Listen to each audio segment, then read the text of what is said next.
Good morning, isang mapagpalang umaga mga kabalaybay.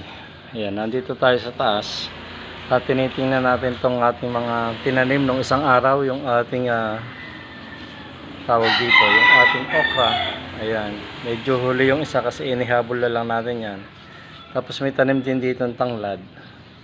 Ayan, tapos may aloe vera rito, marami na. Ayan, sinong may gustong humingi, yan, marami naman dito, pwede na kayong humingi dito at kumuha. Tapos ito, yung ating atis na nakita, nilagay natin sa paso. Alam ko naman dito, lalaki dito. Lilipat natin, dadalhin natin ito sa Batangas wag malaki-laki na. Ayan, ito yung una nating tinanim na okra na malalaki na sila. Na hindi nakahabol yung maliliit. Maganda naman yung pag namunga, merong namumunga at meron pang nabulaklak. Ayan, tagdadalawa lamang sila rito sa isang paso para nasa ganon ay maganda ang kanilang paglaki at ang kanilang pamumulaklak at pagbunga. Ayan, nandito tayo sa taas mga kabalaybay. Yan yung ating bayabas na sapak nung daang bagyo at mga hangin.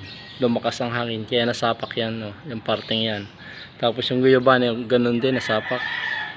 Marami tong bunga. Nasa baba, ang iba natatakloban lang, nalalaglag na lamang na hindi namin namamalayan na may hinog na pala.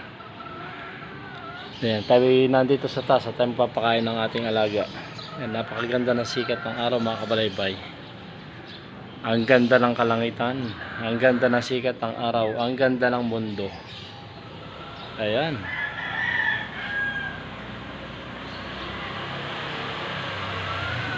Napakaluwalas, napakasarap ng gumising ng umaga na may dalang pag-asa. Tara, pakain tayo. Ito pa yung isa natin tanim na okra. Medyo pangit yung lupa kasi medyo matigas. Ayan. At ito, ayan. Ito na yung ating pakain. Ilagyan na natin. Dalawa sila kasi medyo marami-rami din to. Dalawa yung pakainan na ating inilagay dito. Ayan. At tingnan natin yung ating pakakainin. Ayan na. At nilagay na natin ang pakain. Tingnan nyo naman kung gaano silang kalulusog. At gaano sila talagang katatakaw tumuka. Kaya ang bilis lumaki. Ayan. Ligay natin. Dito lamang sa mini range yan. Hanggang doon yan. At sila makakatakbo na yan dyan. At makakapaglaro-laro na sila dyan. Ayan. Ito yung ating 2 months old na golden pumpkin. Kung bakit natin tinawag na golden pumpkin, kasi yung tatay nito ay golden boy, tapos ang inahin ay pumpkin. Ayan. Lumipad itong pumpkin na to. Napakaganda at napaka quality. Ang sarap naman pagmasdan. Ang sarap nilang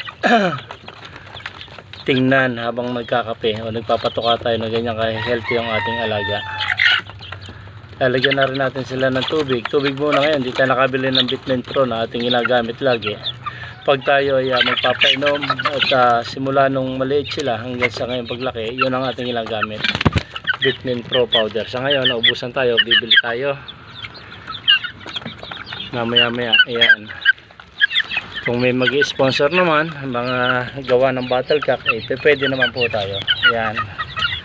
Tainom tayo, lagyan natin tubig. Uhaw na uhaw sa ating inilagay na tubig. Ang ating mga alagang are. 12 piraso to na ibigay natin kay Pare Rowel yung isa, kaso namatay. Hindi pinalad. Medyo siguro nung nagdaang ulan at bagyuhan ay nilamig. Kaya wala naman siyang kasama, kaya yun, namatay. Hindi tulad nito na marami at yung init ng katawan nila ay nagsilbing protection nila sa buong magdamag habang umuulan. Ayan mga kabalaybay, ang ating golden pumpkin. Apat lamang yung tandang nito. Apat lang, lugi lang tayo. Lugi naman, all goods na rin. Kahit yan, wala tayong, siguro sa susunod na batch na lang tayo pumawi. Yung first batch nito ay tatatlo yung tandang, ito naman ay 4. Sa susunod sigurong paanak natin, early bird or national, baka sakaling tayo pala rin na maraming lalaki. Ayan, tuwan-tuwa sila sa pag-inom. Nakakatuwa naman. Ang lalaki na nila, oh. Ganda na ating pumpkin, oh.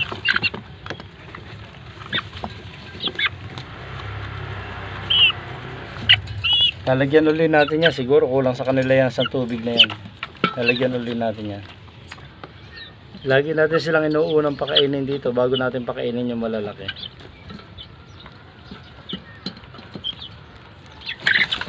Yan, nakakatuwa, oh. Ubus na agad yung ating nilagay na tubig. Lalagyan ulit natin yan. Nagawa-gawa, no?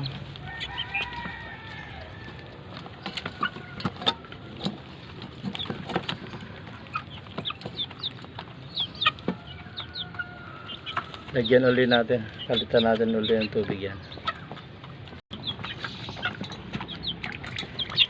Panibagong lagay na naman natin ang tubig. Kaya malalakas uminom, malalakas kumain. Kaya talagang malulusog ang ating mga alagang manok. Ayan po, isang mapagpalang umaga. Mga kabalaybay. Ayan. Hindi masamang mangarap. Subok lang. God bless. I love you all.